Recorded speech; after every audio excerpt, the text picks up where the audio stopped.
So in the large animals, this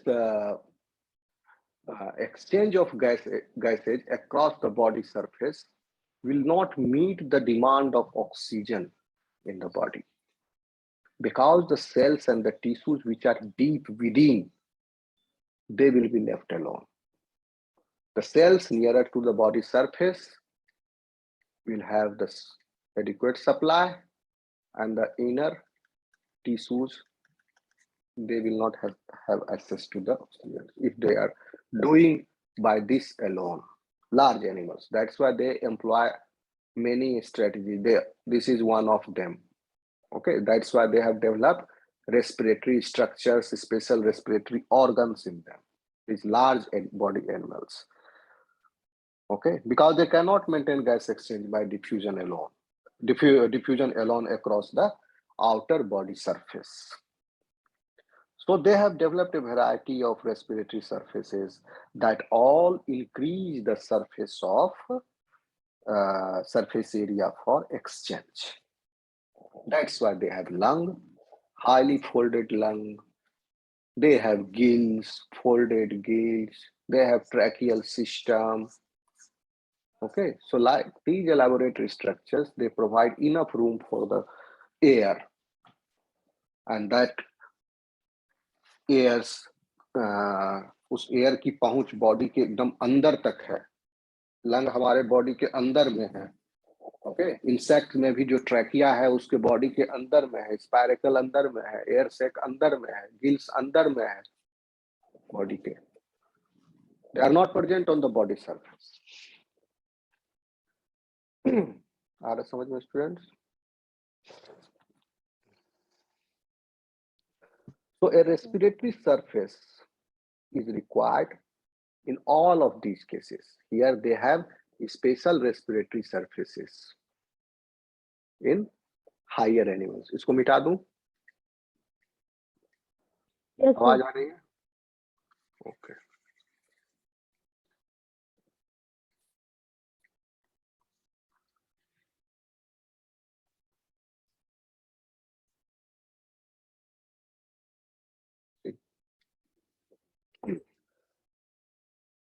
So respiratory surface basically needs to be covered. ये एक बहुत ही important requirement है for of that surface. Respiratory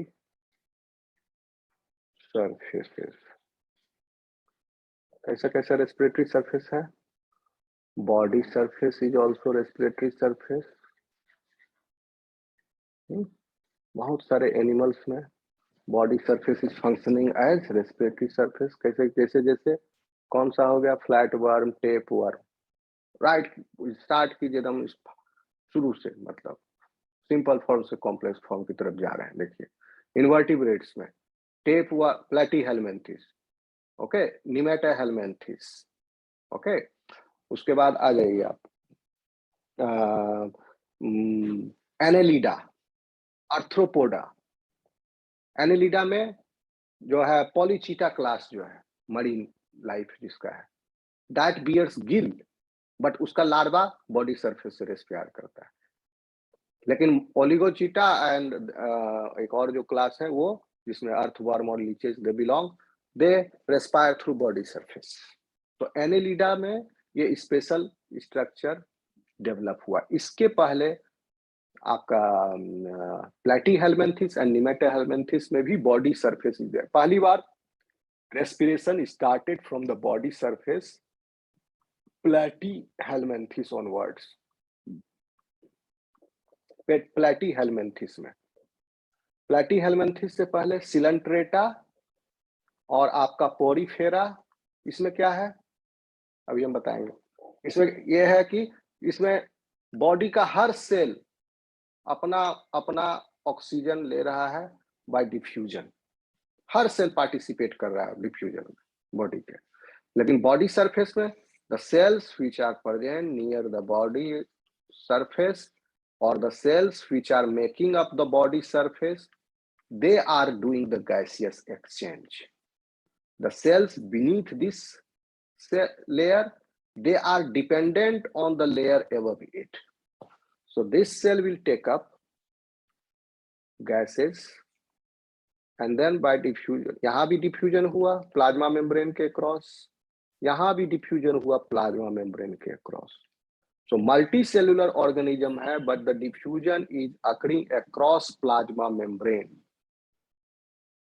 So these are the simple organisms. ये समझ लीजिए कि just advanced form है कि एक सेल है वो से प्लाज्मा मेम्ब्रेन के अक्रॉस गैसियस एक्सचेंज करा, और ऐसे कई सेल्स का समूह अंदर बाहर चारों तरफ, क्योंकि इनमें बॉडी कैविटी नहीं है कोई, तो ब्लड या लिम्फ का कोई सवाल नहीं उठता है. सारे सेल्स हैं गुच्छे की तरह एग्रीगेटेड हैं इन मेसेनकाइम.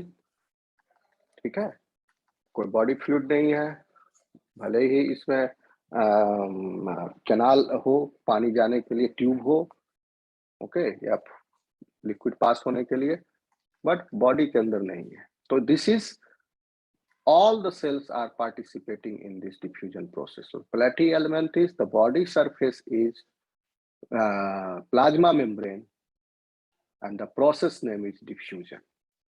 तो इसको हम टेबल वाइज लिखते जाते हैं students. Will hope you will get it. Okay, hello, are you getting? Yes, sir. आ रही है आवाज. Yes, sir. Yes, sir. Yes, sir.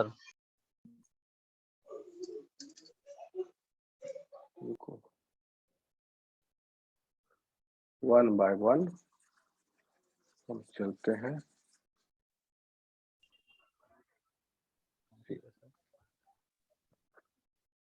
Porifera,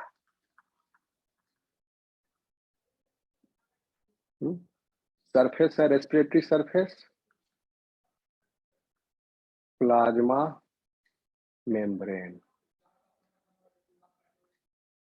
Okay, and the process by which it is taking place is diffusion. Simple. So diffusion common word है सब में, इसमें नहीं लिख रहे. पोरीफेरा के बाद आइए निडेरिया या सिलेंट्रेटा, जिसमें जेलीफिश, हाइड्रा ये सब है. There also the respiration is taking place along the plasma membrane. Okay, थोड़ा और एडवांस हुआ Cnidaria प्लैटीहेलमिन्थेस.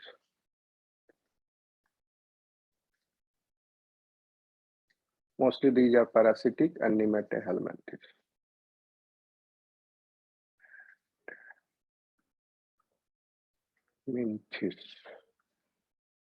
These are parasitic, tapeworm or इसमें roundworm. So these species are basically, many species are anaerobic. ठीक है, anaerobic है तो ऑक्सीजन का सवाल नहीं है, लेकिन some platyhelminthes they do respire. Half respiration है एक तरह से इसमें. तो बेसिकली ये these are anaerobic, लेकिन आधा एनारोबिक है, क्योंकि होता ये है कि ये they are parasitic, so they obtain blood or semi-digested food which are rich in nutrients and oxygen. तो यहीं से उसने ले लिया ऑक्सीजन. ओके, लेकिन कार्बन डाइऑक्साइड का ये क्या करता है, और फिर ये semi digested rich in nutrients, तो इनके पास even they have access to glycogen, तो ग्लाइकोजन को भी दे ब्रेक डाउन. तो ग्लाइकोजन को जब ब्रेक डाउन करते हैं ये, तो दे प्रोड्यूस CO2. तो एनारोबिक रेस्पिरेशन में CO2 प्रोड्यूस होने, पैदा होने का सवाल नहीं उठता है, लेकिन उस ग्लाइकोजन ब्रेक डाउन में फैटी एसिड भी रिलीज होता है pathway, but fatty acid is volatile. उड़ गया. CO2 जो है is not volatile in water. CO2 water के साथ कार्बोनिक एसिड बना लेता है. So that one is, so CO2 comes out by diffusion, but O2 doesn't go inside, but CO2 comes out by diffusion. So anaerobic but CO2 comes out by diffusion.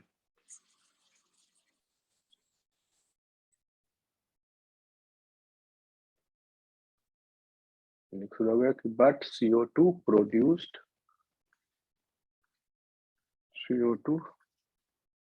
produced in pathways comes out by diffusion. Diffusion across body surface, cutaneous respiration. ये हो गया कुछ Platyhelminthes में ये हाल है. Okay. And in tapeworm, जो कि ये भी प्लेटीहेल्मिन्थेस है. Tapeworm नहीं, flatworm.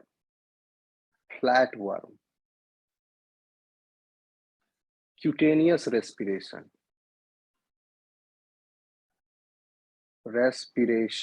alone, सिर्फ cutaneous respiration, और यानी cutaneous respiration बॉडी सरफेस से. ओके, तो यहां पर आप लिखोगे प्लेटीहेल्मिन्थेस में बॉडी सरफेस यानी क्यूटेनियस रेस्पिरेशन. इवन निमेटोहेल्मिन्थेस में भी बॉडी सरफेस क्यूटेनियस रेस्पिरेशन. आ रहा समझ में student? Yes, sir. Yes, sir. Yes, sir. अब आइए Yes, sir. निमेटोहेल्मिन्थेस से ऊपर कॉम्प्लेक्सिटी में जाएंगे. एनेलिडा. एनेलिडा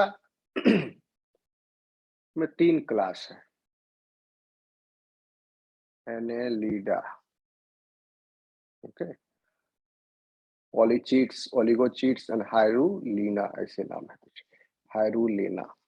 ओके, तो एनेलिडा में आपके दे यूज रेस्पिरेटरी सरफेस में बॉडी सरफेस. किसमें? Body surface alone. इसके अलावा और कोई इसको रेस्पिरेशन में मदद नहीं कर रहा है, कोई भी अंग. Example is earthworm. क्या है? ओलिगोचीट है. क्यों? क्योंकि ये टेरेस्ट्रियल है. तो टेरेस्ट्रियल है, बॉडी सरफेस है. तो बॉडी अगर जमीन पर रह रहा है तो बॉडी सरफेस ड्राई ना हो जाए. बॉडी सरफेस ड्राई हो जाएगा तो रेस्पिरेशन इसका रुक जाएगा. So what they do is they keep this respiratory surface thin and moist all the time. They keep the epithelial cells present in this surface moist, and that's how they allow oxygen and carbon dioxide to get exchanged. Because these gases, oxygen and carbon dioxide, can only cross cell membranes when they are dissolved in water or in aqueous solution. इसीलिए respiratory surfaces must be moist. If it becomes dry, it will go. So oligocheat body surface से कर रहा है तो हमेशा इसका body surface moist है.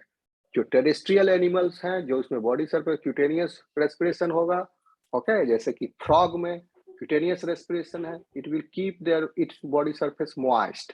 लेकिन frog में cutaneous, frog is not exclusively cutaneous, exclusively respiring by this cutaneous respiration process, not. Okay, other organs, gills, larval stage में gills are taking part, and in the adult stage lung is there. Okay, in addition to lung and gills, the body surface also contributes in amphibia. But here, body surface is solely responsible for all the oxygen demand. Okay, तो annelida में कौन काट रहा है hello से? Hello, sorry, Redmi. Arifa का नाम change हो जाता है बार बार। एनीवे ठीक है, तो बॉडी सरफेस आपका देखने को मिलता है ओलिगोचीट्स में, चूंकि लैंड पर है, पानी में तो रह नहीं रहे हैं कि तो इनको वो प्रॉब्लम नहीं होती मॉइस्ट रखने का, बार बार उसको दिक्कत, स्पेशली म्यूकस सिक्रीट करके उसको मॉइस्ट रखना पड़ता है। अगर पानी में रह रहे हैं वो एनिलीड जैसे पॉलीचीट्स पानी में रहते हैं। So marine annelids basically they use gills। अभी हम बताएंगे gills, parapodia they use। Okay, अब देखिए इवन समझ में आ रहा है student? Yes, sir. So here the surfaces are body surface, gills and parapodia। Parapodia body wall का एक्सटेंशन है, पोडिया मतलब पैर समझ लो, लेकिन बहुत सारा न्यूमरस एक्सटेंशन है बॉडी वार्ड के, and the animal is like this, and via these parapodia they do locomotion, they do movement also। अब आते हैं एनिलिडा के बाद आर्थ्रोपोडा में। आर्थ्रोपोडा, अब आइए आर्थ्रोपोडा में व्हाट यू फाइंड, अगेन दो तरह के हैबिटेट, लैंड पर, सी में, ओके, और एयर में भी। तो आर्थ्रोपोडा में जो सी में रहने वाले हैं आर्थ्रोपोडा जैसे crustaceans, they use gills, okay, they use gills and their larval forms, crustacean का एडल्ट फॉर्म तो गिल से कर रहा है, लेकिन उसका larval form they do respiration by body surface. So in aquatic medium these